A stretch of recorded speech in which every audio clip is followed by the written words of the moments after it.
Cold Fish ini film yang rilis di tahun 2010, bercerita tentang sebuah keluarga penjual ikan hias. Hingga suatu saat mereka bertemu dengan seorang pria berumur atau bisa dibilang agak kakek-kakek juga kali ya, yang mengubah kehidupan keluarga ini. Dan pertama gue akan bahas dari sisi non-spoilernya dulu, nanti di akhir video baru akan masuk ke bagian spoiler. So, di 20 menit awal film, karena ini pertama kalinya gue nonton film ini, gue nggak tahu ini bakal jadi film seperti apa. Cuma dari awal gue ngerasa ada yang aneh dengan pria atau kakek-kakek yang berumur ini. Jadi keluarga ini bisa dibilang dibantu oleh pria berumur ini karena di awal film anak perempuannya ketahuan mencuri di sebuah supermarket. Dan si kakek ini ngebantu supaya nggak dilaporin sama manajernya ke pihak polisi.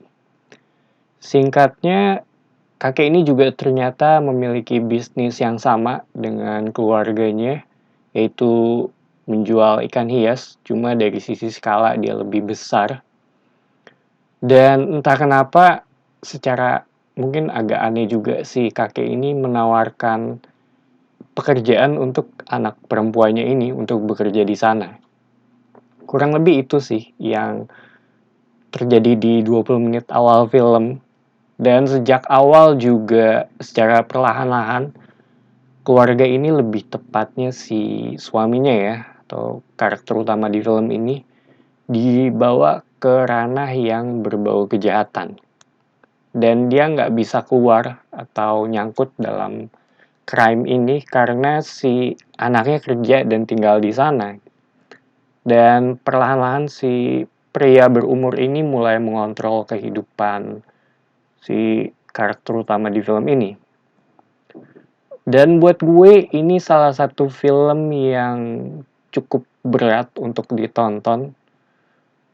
Walaupun menurut gue ini lebih berat ke sisi psikologisnya ya. Ngelihat apa yang dialami oleh kepala keluarga yang udah nggak dapet respect lagi dari keluarganya. Dan bisa dibilang ditekan oleh pria yang berumur ini gitu. Mungkin kalau dibilang atau dibuat simpelnya, ini film tentang seorang bapak yang terus-menerus didorong hingga ke titik tertentu. Menurut gue, masing-masing karakter di film ini, atau lebih tepatnya di keluarga ini ya, punya kontribusi sih kenapa bisa terjadi hal seperti ini. Mulai dari anaknya, istrinya, sampai ke karakter utama, yaitu bapaknya. Dan hal ini yang ngebuat film ini punya layer gitu, terutama di keluarganya ya. Si anaknya membenci ibu barunya, dan ayahnya juga diem aja, dia nggak berbuat apa-apa. Hal ini yang ngebuat istri barunya juga merasa nggak nyaman di rumah. Dan ada beberapa sex scene dan gore di film ini, dan gue rasa mereka nggak mencoba untuk menahan adegan ini sih. Tipikal adegan yang ngebuat lu ngerasa nggak nyaman juga gitu. Gue juga suka dengan desain toko ikan punya si keluarga ini ya. Kecil tapi menyenangkan kalau buat gue gitu, nggak terlalu banyak cahaya. Beda dengan punyanya si kakek-kakek ini gitu. Yang setelah gue pikir mirip juga dengan personality mereka, di mana si karakter utama di sini itu lebih tenang, lebih ke nahan emosi gitu, bukan tipikal yang ekspresif. So, Cold Fish ini buat gue film yang cukup berat sih.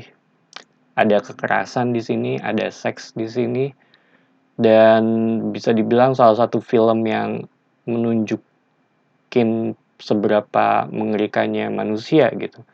Ditambah lagi ini kurang lebih based on true story gitu. Jadi ya tambah mengerikan aja. Rekomen apa enggak? Menurut gue kalau lu cari film crime yang agak sedikit berbeda gitu, lu bisa nonton film ini. Cuma kalau lu cari tontonan yang santai, yang buat fun gitu, ini bukan. Dan durasi filmnya juga cukup lama, hampir 2,5 jam kalau nggak salah. Jadi cukup ini juga ya, lu perlu waktu untuk nonton ini gitu.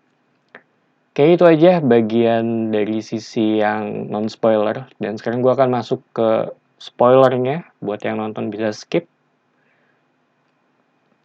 Gue ngasih countdown dari 3, 2, 1.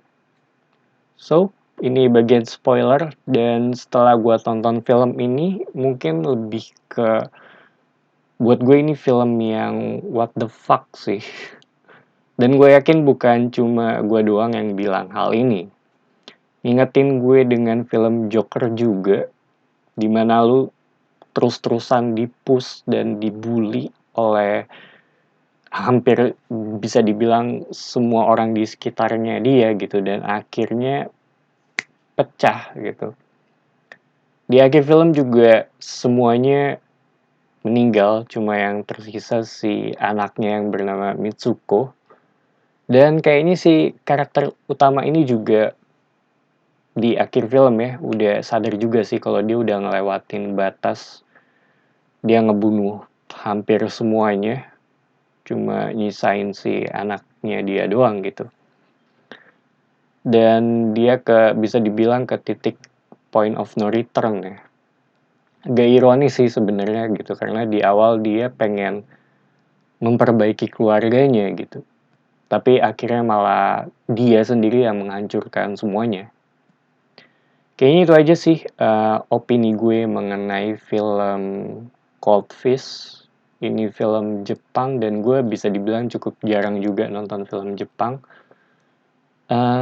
Yeah, thank you for watching. It's me Patrick signing off.